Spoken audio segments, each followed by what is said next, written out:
오늘 말씀의 본문은 요한복음 14장 15절 한 절입니다. 요한복음 14장 15절 말씀 같이 합독하겠습니다. 너희가 나를 사랑하면 나의 계명을 지키리라. 한 번 더. 너희가 나를 사랑하면 나의 계명을 지키리라. 아멘. 찬양부터 또 대표 기도까지 사랑이라는 단어가 참 많이 나오는 것 같습니다.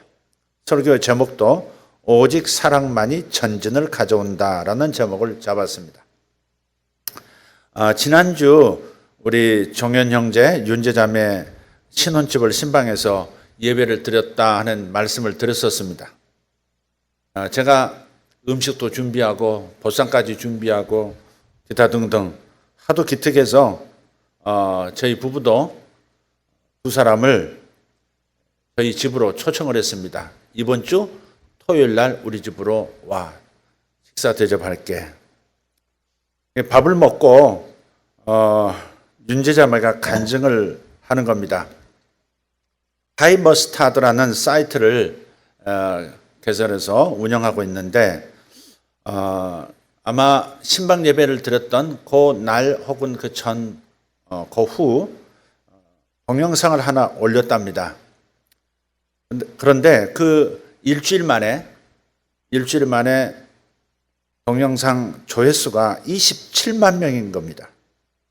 27만 명. 얘기를 나누고 돌아가는 시간인데 그 사이에 3만 명이 더해져 가지고 30만이 되었습니다. 오늘 새벽 3시 30분에 보니까 조회수가 42만 5천이 됐습니다. 대박! 오늘 아침 집에서 나오면서 보니까 47만이 됐습니다. 그러니까 이렇게 가다가 사실 이것도 굉장히 급격한 거죠. 이렇게 가다가 갑자기 하루 만에 배를 넘어서는 겁니다. 이 동영상 썸네일이 이렇습니다. 다운 천사가 아들로 왔어요. 부제는 대기업 휴직 후 장애아와 비장애아를 키우는 엄마의 육아 브이로그입니다. 쌍둥이인데 하나는 장애인이고 하나는 비장애인, 건강합니다. 아들인데 아들 쌍둥이인데 그런 거예요. 그 두 아이를 이렇게 다른 아이를 기르는 엄마의 이야기인 거예요. 길지 않습니다. 세계 사람들이 볼 수 있도록 어제 우리 둘째 아들 어제부터 번역에 들어갔습니다. 며칠 후면 영어로 자막이 들어간 영상도 보게 될 것입니다. 한번 검색하셔서 한번 보시면 따뜻함이 묻어나는 그런 경험을 하시게 될 거고 또 여러분도 이렇게 소개도 하시고 하시면 좋을 것 같습니다. 또 어제 식사를 하고 집에 돌아가서 올린 영상이 또 하나 있는데 그게 오늘 아침 보니까 13만 명이 됐더라고요. 하루 저녁에 그게 또 13만 명이 됐어요. 남의 자식 얘기니까 별로 대박 소리가 안 나오나요? 대박. 여러분 하는 일마다 잘 되는 형통한 역사가 있기를 예수로 축복합니다. 그래서 강단에서 선포되는 말씀은 나에게는 속한 것이 아닐 수 있어 그렇게 생각하시지 마시고 아멘 하시기를 바랍니다. 아멘. 본인의 노력도 있지만 하나님의 축복이 있어야 되는 거예요. 이제 유튜브 쪽에 광고 신청도 넣은 모양이에요. 돈 좀 들어오겠죠? 자, 사람들을 보면 한 사람도 예외 없이 스토리를 가지고 있다. 이야기를 가지고 있다는 사실을 발견합니다. 사람마다 사연이 있어 그러잖아요. 사연이 꼭 좋지 않은 어떤 이야기로 느껴지는 단어이긴 하지만 그러나 사람마다 가정마다 스토리가 있어요. 계속해서 이야기가 인생을 이끌어가고 있다는 사실을 우리는 깨닫습니다. 그래서 우리가 사람에게 잠시만 집중하면 그 사람에게는 어떤 이야기가 작동하고 있다는 사실을 발견하게 돼요. 그래서 사람과의 만남이 즐거운 겁니다. 그래서 사람 만나는 게 좋은 거예요. 더 나아가서 주변 세상에 대해서 잠시만 집중한다면 우리는 수많은 이야기, 수많은 비유들로 세상에 가득하다는 것을 발견하게 될 것입니다. 평창 블레싱 하우스를 매주 가는데 거기를 가면 제가 밟고 또 손으로 만지는 흙을 통해서 나무와 풀과 꽃들, 제철 나물들, 가시들과 약초들, 새소리, 물소리, 흘러가는 구름, 그 수많은 자연의 모습들을 통해서 진리를 가득 담은 비유들을 발견합니다. 아, 인생은 이렇게 살아야 되는 것이구나. 아, 이걸 놓쳤구나. 이것이 진짜 인생인데 하는 비유들, 이야기들이 말을 걸어오는 겁니다. 진리는 우회로를 통해서 찾아올 때 더 신선한 충격을 줍니다. 그래서 예수님께서는 짧은 비유를 통해서 진리를 우리에게 풀어주시는 경우가 많습니다.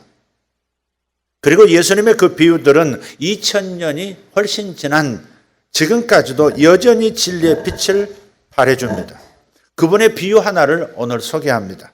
마태복음 25장 1절에서 12절의 말씀입니다. 제가 한번 읽겠습니다. 그때의 천국은 마치 등을 들고 신랑을 맞으러 나간 10처녀와 같다 하리니 그 중에 5은 미련하고 5은 슬기 있는 자라.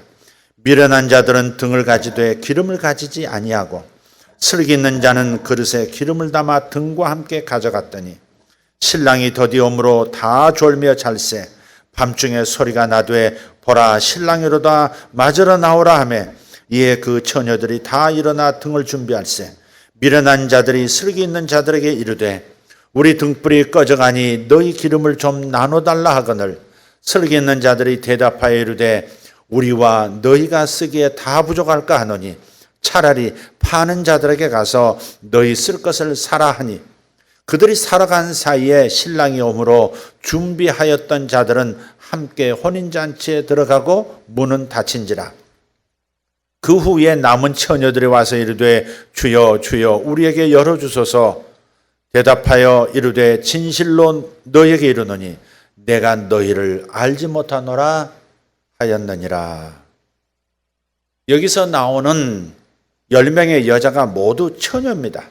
이것은 종교적 순결성을 얘기하는 겁니다. 5은 슬기 있는 처녀라 하고 5은 어리석은 처녀라고 합니다. 여기서 신랑은 예수님을 의미합니다. 흔히들 기름은 무엇이고 등불은 무엇을 의미하고 졸았다는 것은 신앙의 어떤 태도를 말하는 것이고 살아간다는 이것이고 다쳤다는 것은 이것이고 여러 가지를 이 비유 안에서 찾으려고 하지만 정작 중요한 점은 맨 나중에 신랑 예수님께서 하신 대답에 있습니다. 그 후에 남은 처녀들이 와서 이르되 주여 주여 우리에게 열어주소서. 대답하여 이르되 진실로 너희에게 이르노니 내가 너희를 알지 못하노라. 내가 너희를 알지 못하노라. 신랑이 어리석은 처녀들을 내친 이유는 처녀성이나 기름의 양과는 아무런 상관이 없습니다. 미안하지만 너희는 등불이 꺼져서 들어올 수 없다. 저런 이 결혼식장에는 처녀만 들어올 수 있다는 사실을 너희가 몰랐구나. 그러니 너희는 자격이 없어. 그렇게 말씀하시지 않습니다. 어리석은 처녀들이 결혼식장에 들어올 수 없었던 이유는 따로 있습니다. 내가 너희를 알지 못하노라. 내가 너희를 알지 못한다. 무슨 뜻입니까? 친밀함이 관건이라는 겁니다. 등을 준비해 놨다, 기름을 예배해 놨다, 이런 옳은 행실이 아니라 관계가 관건이라는 겁니다.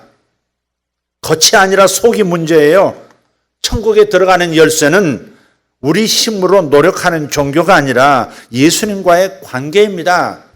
내가 예수님을 알고 예수님이 나를 아는 그 관계, 이 안다라고 하는, 이 기노스코라고 하는 단어를 사용하는데 이 안다는 단순한 정보나 지식이 아닌 경험을 가르치는 단어입니다.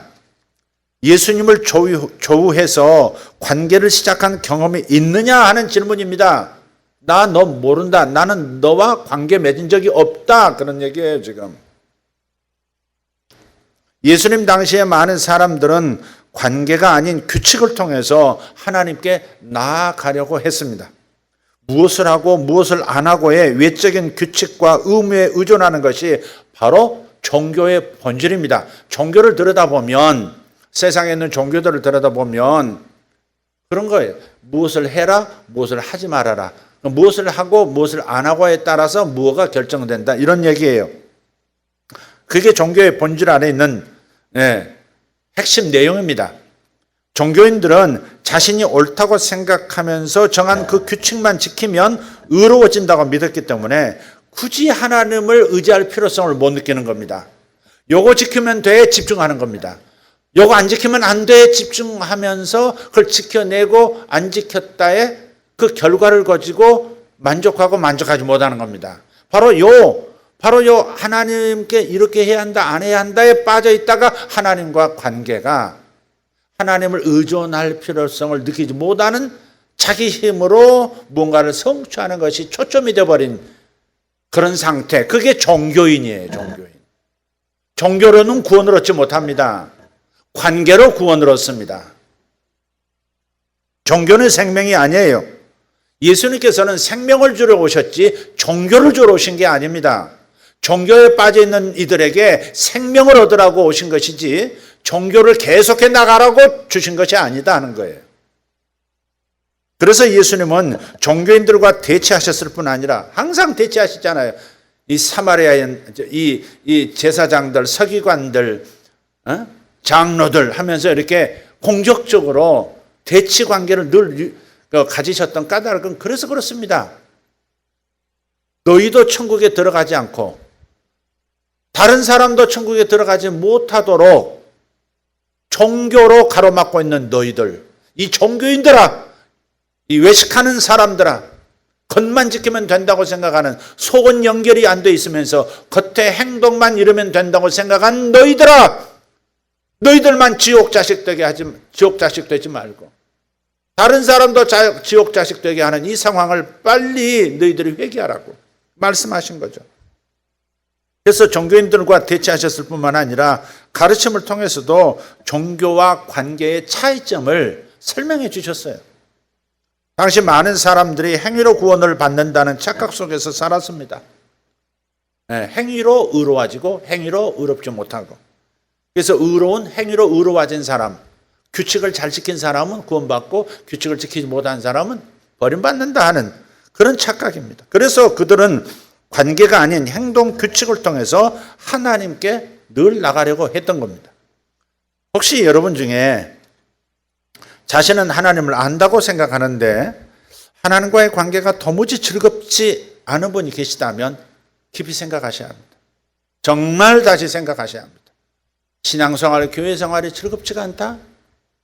뭔가 놓치고 있는 겁니다. 비밀을 하나 들려드리죠.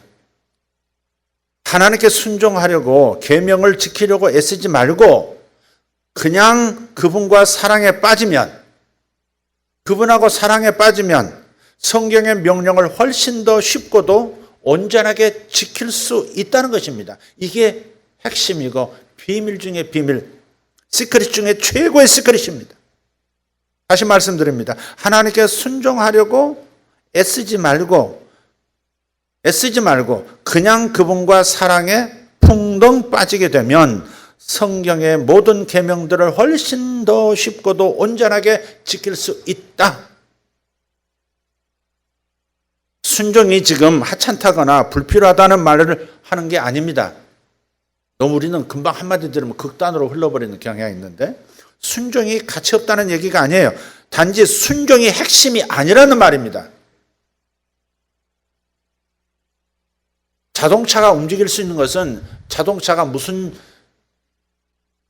급의 자동차냐 이게 중요한 것이 아니죠. 국산차냐 외국차냐 이게 자동차를 움직이는 동원이 아닙니다. 무엇이죠? 그 안에 기름이 있느냐 없느냐죠. 그 안에 기름이 있느냐 없느냐죠. 핵심은 뭐냐? 순종이 아니라 핵심은 사랑입니다. 오직 사랑만이 우리를 전진시킬 수 있습니다. 관계의 전진, 하나님과의 관계의 전진, 인생의 모든 앞으로 나아가는 동력은 오직 사랑입니다. 착한 행실로 의로워지려는 사람들이 의외로 많습니다. 성경 읽기가 중요하고 기도 또한 너무도 중요하지만, 그리고 빈민가 봉사들도 가치가 있는 일이지만, 그것이 의무감에서 비롯한 것이라면 하나님께는 의미가 없는 행위가 되고 만다는 겁니다. 사랑 빠진 모든 행위는 의미가 없는 거예요. 받으실 수가 없는 거예요. 사랑이 빠져 있으면 그 모든 선한 일들이 가치를 잃어버리는 거예요. 그래서 사랑에 빠져야만 기독교를 제대로 즐길 수 있습니다. 교회에 와서 아이들이, 청년들이 기쁨을 못 느낀다? 그들은 아직 관계를 맺지 못하고 있는 거예요. 사랑에 빠져야만 기독교를 제대로 즐길 수 있습니다. 교회는 즐거워. 성도를 만나면 행복해. 사랑에 빠져야 합니다. 사실 어떤 관계든 사랑에 빠져야만 즐길 수 있죠. 시험을 이기려고 자제력을 기르는 것은 좋은 것이고 바른 태도이지만 근본적인 해결책은 되지 못합니다. 절제된 삶이 좋긴 하지만 더 좋은 방법이 따로 있습니다. 시험을 이기는 열쇠는 자제력이 아니라 바로 관계입니다. 기도를 열심히 하느냐 하지 않느냐는 자제력이 아닌 관계의 문제예요. 하나님과 정말 대화하기를 원한다면 누가 시키지 않아도 알아서 기도하게 되어 있습니다. 바로 이겁니다. 하나님과 대화하고 싶은 마음, 그분을 뵙고 싶은 마음이 있으면 기도하라 하지 말라가 아무 의미가 없는 얘기입니다. 그냥 기도하게 되어 있습니다. 하나님의 눈에 들려고 애쓸 필요가 없습니다. 모태 신앙들, 그대가 모태 할 수밖에 없는 그 까닭은 바로 여기 있는 거예요. 사랑, 하나님과 사랑의 관계를 경험하지 못하고 있는 거예요. 하나님의 눈에 들려고 애쓸 필요가 없다 하는 말씀, 그냥 그분을 사랑하기만 하면 됩니다. 하나님을 사랑하는 마음으로 해야 교회 생활, 신앙 생활이 즐거운 겁니다. 의무감으로 하면 괴롭기만 할 뿐입니다. 누군가는 인내력이 있고 누군가는 끝까지 지속하는 훈련이 되어 있어서 내색하지 않고 꾸준하게 변함없는 그 저력을 보여줄 수는 있지만 안에 기쁨이 없다면, 안에 즐겁게 지금 하고 있지 않다면, 그러면 당신은 지금 뭔가 놓친 거예요. 기름 없는 차를 손으로 밀어가고 있는 겁니다. 힘센 사람은 제대로 자동차를 밀겠죠. 힘없는 사람은 밀지 못하고 주저앉을 겁니다.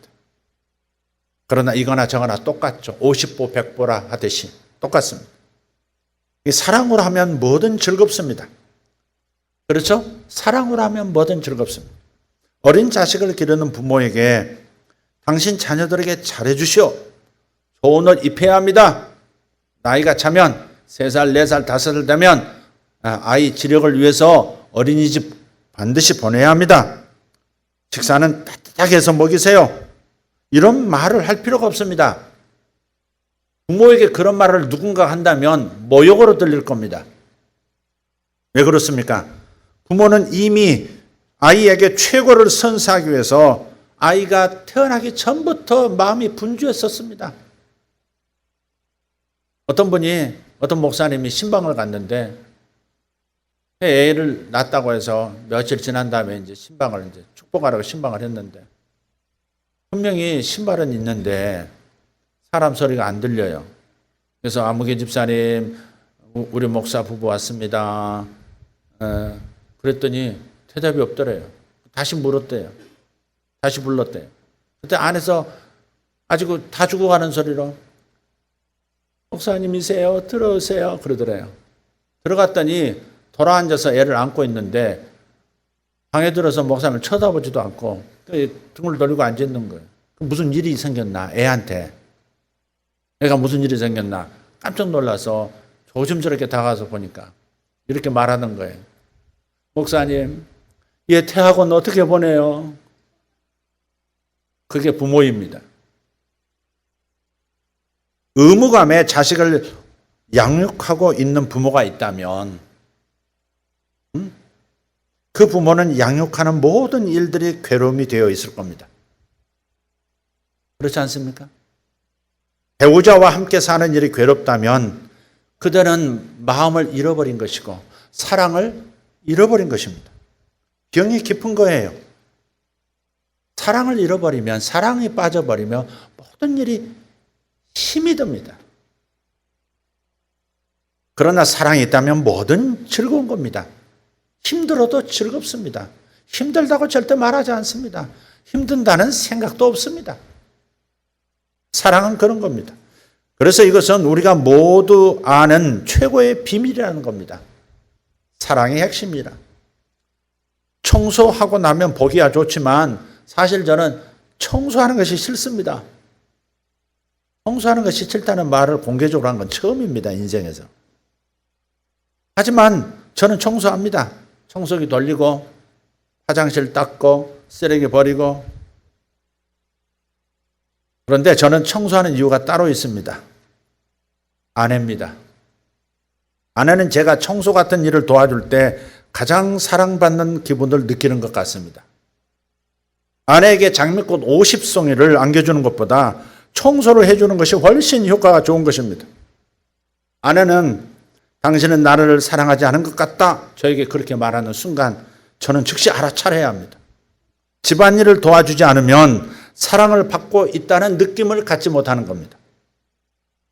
집에서는 그저 늘어져 있고 싶고 그래서 청소를 하는 것이 싫지만 막상 청소를 하면 기쁨이 생깁니다. 왜냐? 아내가 기뻐하기 때문입니다. 아내가 기쁘면 저 또한 기뻐지는 거예요. 그래서 저는 청소를 합니다. 아무도 아멘 해주지 않습니다. 남편들 잘하라는 것입니다. 좋은 쌀이라면서 저희 집에 선물해 준 분이 계시는데 어제 아내가 그 쌀부대를 저한테 보여주면서 통에다가 나눠서 담아달라는 거예요. 공기에 노출되면 산화가 일어나죠. 쌀이 독이 될 수도 있는 거죠. 냉장 보관하면 산화를 늦출 수가 있습니다. 그래서 열심히 한 털도 바닥에 떨어뜨리지 않고 깔끔하게 2개의 통에 나누어서 담아줬습니다. 아내가 옆에 있다가 어쩌면 한 털도 흘리지 않고 깔끔하게 이렇게 잘 담을 수 있느냐며 칭찬을 하는 거예요. 그 말을 듣고 이 멍청한 남자는 한 포대 더 없느냐는 눈빛으로 다시 아내를 쳐다봤어. 그런 거예요. 마찬가지로 하나님을 위해서 우리가 하는 행동을 보면 우리가 그분을 얼마나 사랑하는지가 드러납니다. 오늘 본문에서 예수님께서는 이렇게 말씀하셨죠. 너희가 나를 사랑하면 나의 계명을 지키리라. 여러분은 어떻게 이 말씀을 해석해 오셨습니까? 너희가 나를 사랑하면 나의 계명을 지키리라. 계명에 방점이 있는 겁니까? 사랑에 방점이 있는 겁니까? 액센트가 어디에 있는 겁니까? 저는 오랫동안 이 구절을 이렇게 해석했습니다. 너희가 나를 사랑하고 있다면, 진짜 사랑한다면 그 사랑의 증거로 나의 계명에 순종해야만 한다. 이렇게 해석해 온 거예요. 그래서 이 구절이 부담스럽습니다. 계명을 지켜야 한다. 계명을 지켜야 하나님 사랑하는 것을 증명해낼 수 있다 하는 이 부담.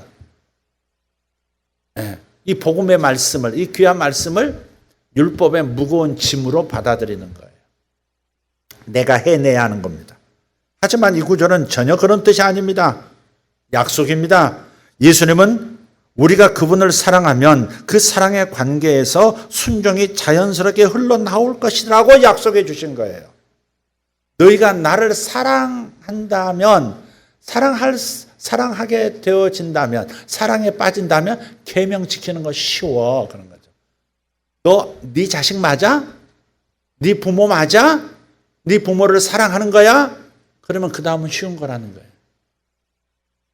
계명을 지킬 수 있다는 거예요. 힘들게, 힘겹게 괴로움을 가지고 갈등하면서 부모를 섬기지 않을 것이고 자식을 양육하지 않을 것이고 배우자를 대하지 않을 것이라는 거예요.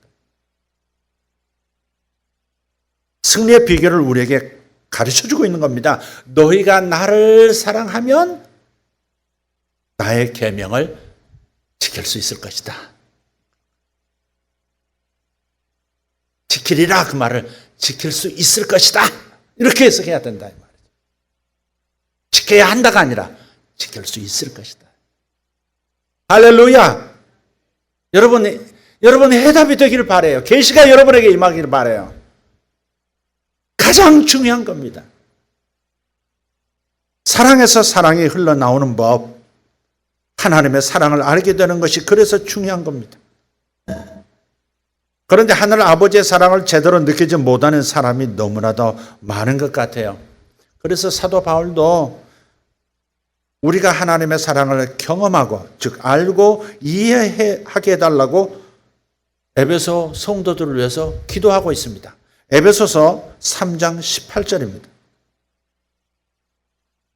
같이 읽겠습니다. 능히 모든 성도와 함께 지식에 넘치는 그리스도의 사랑을 알고 그 너비와 길이와 높이와 깊이가 어떠함을 깨달아 하나님의 모든 충만하신 것으로 너에게 충만하게 하시기를 구하노라. 그리스도의 사랑, 하나님이 예수 그리스도를 통해서 보여주신 그 사랑, 그 사랑의 폭과 길이와 높이와 깊이까지 4차원적으로 풍성하게 사랑을 경험하는 것이 우리의 승리하는 삶의 비결인 거예요. 하나님의 사랑을, 이미 부어주신 그 사랑을, 지금도 작동하고 있는 하나님의 그 절절한 사랑을 깨닫는 만큼 우리는 사랑에 빠질 수 있고, 그분을 사랑하는 사랑에 빠질 수 있고, 그래서 그분의 계명은, 모든 삶에 대한 계명들은 지키기가 쉬워지는 겁니다. 사랑이 없으면 힘듭니다. 사랑이 없으니 그렇게 괴로운 겁니다. 사랑이 없으니 갈등이 있는 겁니다. 현동이가 어렸을 때 저희 집 장남 이현동 군, 어렸을 때 하나님의 사랑을 절실히 느꼈던 적이 있습니다. 그때는 교회가 아직 개척 상태였는데 운전부터 청소까지 모든 것을 목사가 다 해야 하는 상황에서 많이 바빴었습니다. 어느 날 아이가 이빨이 너무 아프다고 해서 치과를 내려갔는데 너무 많은 치아가 상해 있는 거예요. 겉으로 볼 때도 상한 것들이 이쪽저쪽 많았는데 다행히 유치 때였으니까. 근데 보이지 않는 쪽에도 많이 썩어 있는 겁니다. 심각하게. 신경치료까지 해야 하는데 이 첫 아이라서 부모로서 경험하지, 얘를 길러보지 않으니까 치아 관리하는 것, 저도 어렸을 때 치아 관리를 잘 못했던 사람이거든요. 또 문제들을 해결할 돈도 그때 당시에는 부족했던 때였습니다. 근데 이 치료를 하는데 아이가 너무 아프고 그래서 무서워지니까 몸부림을 하는 겁니다. 아빠, 아빠, 이렇게 우는데 너무 가슴이 아프고 후회가 되는 겁니다. 의사 선생님, 간호사들, 모든 간호사들이 다 들러붙어서 사지를 붙드는 겁니다. 그렇게 치료를 하는데 쉽지가 않으니까 곁에 있는 아빠가 방해가 된다고, 엄마가 방해가 된다고 생각했는지 나가 있으라는 겁니다. 뒤에서 아이가 더 공포스러워지는 거예요. 도와달라면서 아빠 아빠 하는데 나오면서 눈물이 줄줄 흐르는 거예요. 나중에 들어가 보니까 무슨 망으로 아이를 뚫뚫 싸는 겁니다. 애가 막 비명을 지르고 막 기절할 듯이, 그래서 도중에 들어오지 말라고 또 푹 들어갔어요. 망으로 둘둘 감았어요. 꼼짝을 못하게 해놓고 치료를 하는 겁니다. 그때 제가 그 일을 잠깐 겪으면서 돌아오면서 하나님의 감동이 있었어요. 내 아들이 십자가에 달렸을 때 나의 심정이 그랬었다. 하지만 너를 사랑하기 때문에 그냥 그를 지켜볼 수밖에 없었다. 자식을 기르면서 우리는 모두 이렇게 하나님의 마음을, 하나님의 사랑을 깨달아가는 겁니다. 사랑. 그것이야말로 종교와 관계의 결정적인 차이점입니다. 종교는 사랑이 동인이 아니고 사람의 노력이 동인입니다. 노력이 필요 없다는 얘기가 아닙니다. 그러나 생명은 사랑이 원동력입니다. 사랑 없으면 아무것도 할 수 없고, 사랑 없으면 괴롭고 힘들기만 할 뿐이라는 것. 그대가 괴롭고 신앙생활에 즐거움이 없는 까닭은 사랑을 놓친 까닭이다. 사랑에 빠져 있지 않기 때문에 그렇다. 그래서 요한계시록에서도 사도 요한이 사랑에 빠지라고, 다시 사랑에 풍덩 빠져들라고, 첫사랑을 회복하라고 말씀하고 있는 겁니다. 그거 없으면 너의 수고, 너의 사업, 그리스도를 위한 모든 수고 아무것도 아니니까 빨리 회개해서 돌이켜서 사랑으로 들어오라고. 처음엔 네가 사랑했기 때문에 나를 따랐고, 사랑했기 때문에 열심을 냈었고, 사랑했기 때문에 헌신했었지 않느냐. 그것이 나는 좋았다.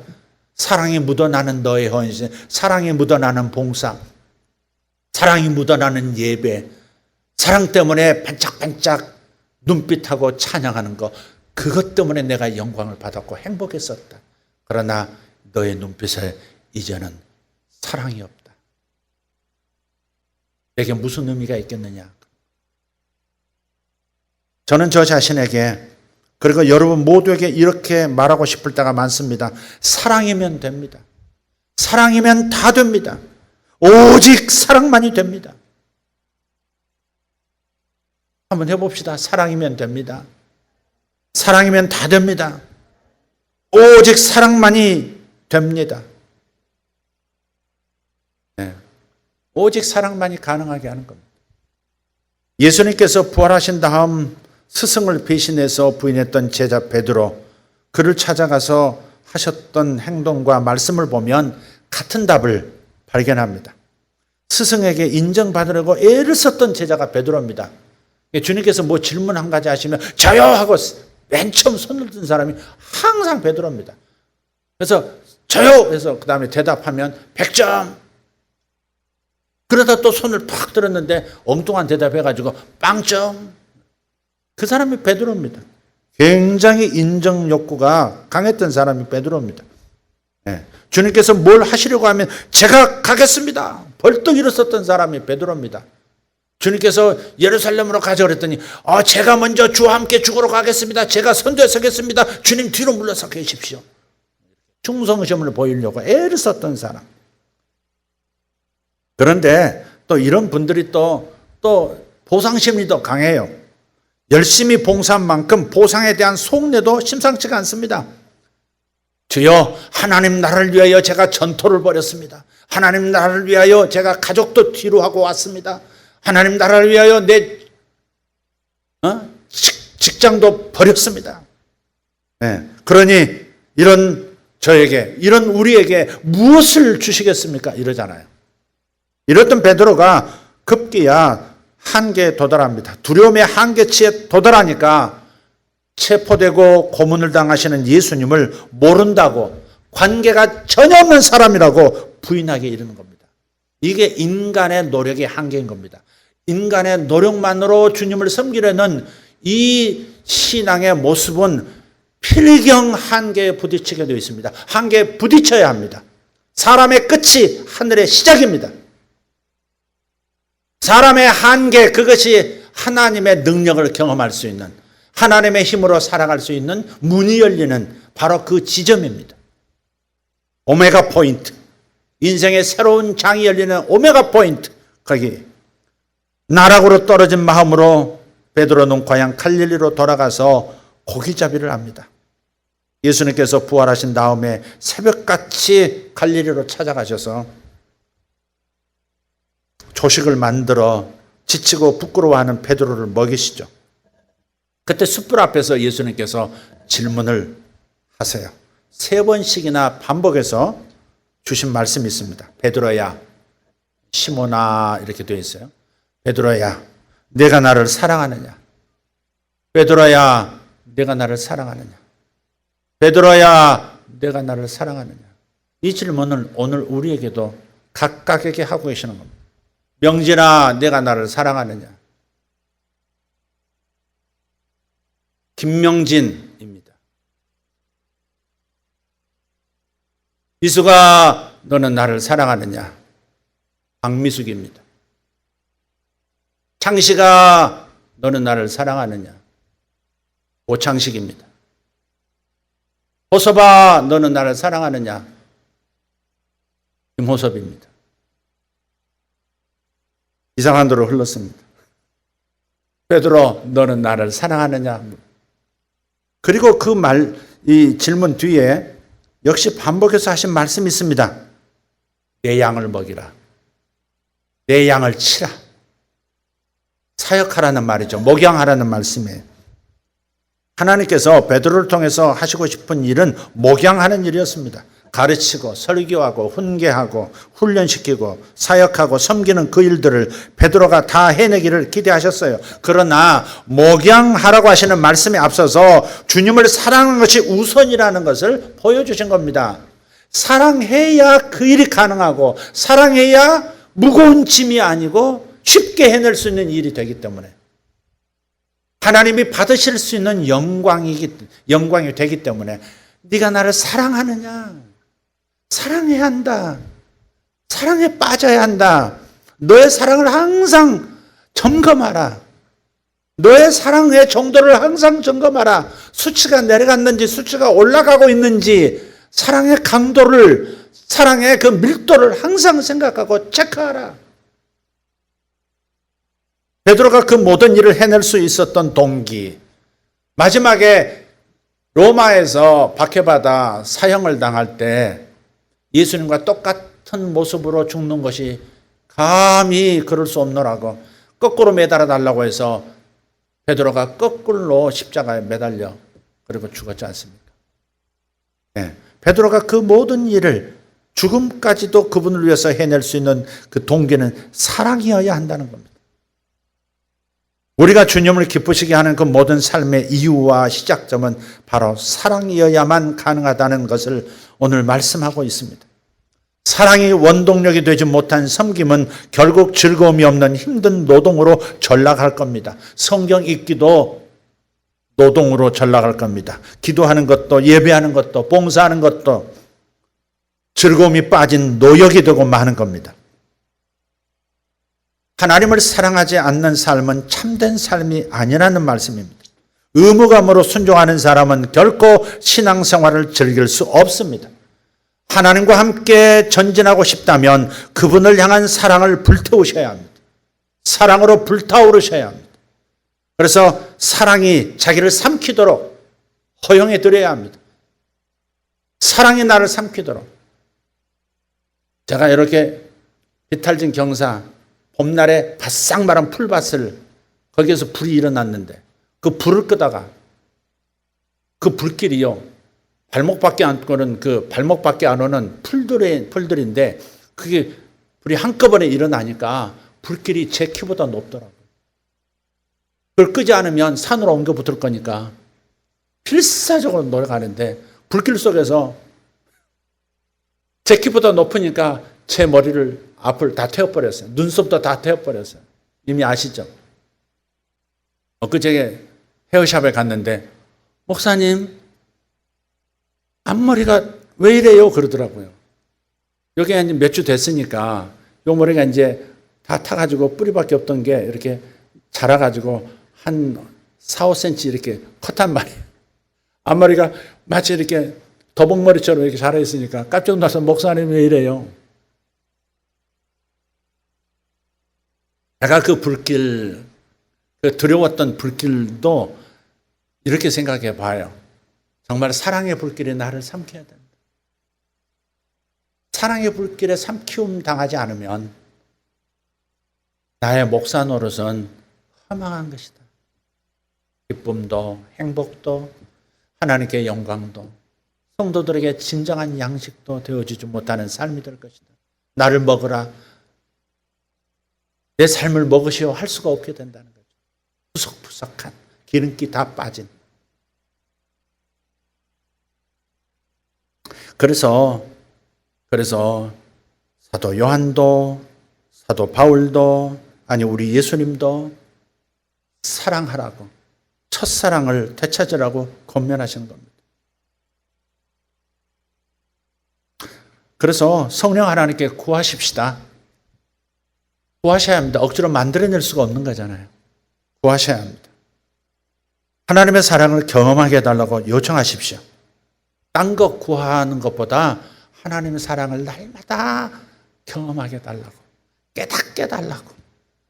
경험하다 그러면 뭔가를 또 만들어내야 하는 것 같은 느낌도 있어요. 깨닫게 해달라. 이미 부어주신 사랑이 있고 이미 역사하고 있는 사랑이 있는데 우리가 요거를 깨닫지를 못하는 거예요. 주님 앞에 사람을 조금만 집중해도 사연이 나오고 스토리가 나오고 즐거움이 나오고 행복이 나오는데 한 줌 흙에서도 기쁨이 나올 수 있고 무언가 깨달음이 나오는데 비유들이 쏟아지는데 우리가 잠시라도 하나님 앞에서 하나님께 집중하지를 못하는 거예요. 슬퍼도 내려놓지를 못하고 전화기도 내려놓지를 못하고 누구와의 찻담도 내려놓지를 못하고 홀로 있는 것도 거부하고 하나님 앞에 사랑을 경험하는 만큼 그분의 그분을 사랑할 수 있게 될 거예요. 주님과의 친밀한 관계를 쌓으십시오. 매일 하나님과 더 깊은 사랑에 빠지기로 결심하십시오. 결심하시면 역사가 일어납니다. 마음 먹으면 역사가 일어납니다. 하나님은 대기 중이십니다. 우리가 마음을 열 때까지, 우리가 그분에게 집중할 때까지, 핵심을 찾아서 구할 때까지. 하나님이 가장 기뻐하시는 건 당신이 사랑이라는 사실을 보여주는 것. 그것이 그분에게 가장 큰 행복이시거든요. 엄마의 사랑을 아이들에게 확인시켜주고 싶은 것, 그게 최고의 행복 아니겠어요? 내 아이가 아빠의 사랑을 확인하고 행복해하는 것을 보는 것이 최고의 쾌락 아닙니까? 그래서 매일 그분과 더 깊은 사랑, 그 사랑의 넓이, 높이, 길이, 깊이로 들어가셔야 합니다. 그분이 어떤 분인지를 발견하십시오. 그분을 온전히 누리십시오. 이것이 성경의 기본 메시지입니다. 하지만 이 메시지를 놓친 사람이 수없이 많아 너무도 안타깝습니다. 교회와도 진정한 관계를 마음으로 맺지 않는 사람들도 있습니다. 마음을 주지 않으면, 사랑을 주지 않는다면 교회 생활이 행복하시지 않을 거예요. 다른 사람은 행복한데 나는 행복하지 않아요. 마음을 주지 않은 겁니다. 사랑하지 않기 때문에 그런 겁니다. 코로나19가 지구촌을 급습한, 그래서 사회적 거리를 두어야 하는 이 상황의 연속은 우리 자신의 진심을 알 수 있는 단초가 됩니다. 떨어져 있다 보면 몸이 떨어지면 마음도 멀어진다고 말이죠. 떨어져 있다 보면 교회에 대한 갈급함이 더 커지는 성도가 있는 반면에 빨리 모일 때가 와서 빨리 가서 예배드려, 빨리 모이고 싶고 빨리 만나고 싶고 하는 이런 갈급함이 일어나는 성도. 그러나 반면에 교회에 마음을 주고 있지 않았다는 사실이 드러나게 되는 성도도 있을 것입니다. 이런 이들은 아침 안개처럼 잠시 있다가 어느 사이인가 사라진 그 안개처럼 결국 슬그머니 멀어져 갈 겁니다. 위기 상황에서 베드로가 주님을 부인하고 도시의 어두운 골목길로 사라져 가듯 어느 사이엔가 곁에 없다는 사실을 우리는 보게 될 것입니다. 사랑이 없으면 의무만 남습니다. 사랑이 없으면 의무밖에 남는 게 없습니다. 사랑이 없으면 우리는 울리는 꽹과리일 뿐입니다. 하나님의 우리에 대한 사랑을 깨달으면서 하나님에 대한 사랑이 솟아난다는 것을 기억하고, 그러니 우리 하나님께 구하십시다. 하나님의 사랑을 오늘도 깨닫게 해 주십시오. 하나님의 나를 향한 사랑을 우리 자식들이 오늘도 깨달을 수 있게 해 주십시오. 오직 사랑만이 우리를 전진하게 할 수 있나이다. 기도하십시다. 너희가 나를 사랑하면 나의 계명을 지킬 수 있을 것이다. 이 말씀이 우리 가슴에 평생 울리고 하나님 앞에 서는 자세를 이 말씀 안에서 찾게 도와주시고 삶의 행복도 관계의 기쁨도 살아가는 인생의 모든 나날들도 바로 여기에 해답이 있음을 꼭 기억하고 누리며 사는 우리 모두가 되게 도와주시옵소서. 감사합니다. 살아계신 우리 구주 예수님 이름으로 기도하옵나이다. 아멘.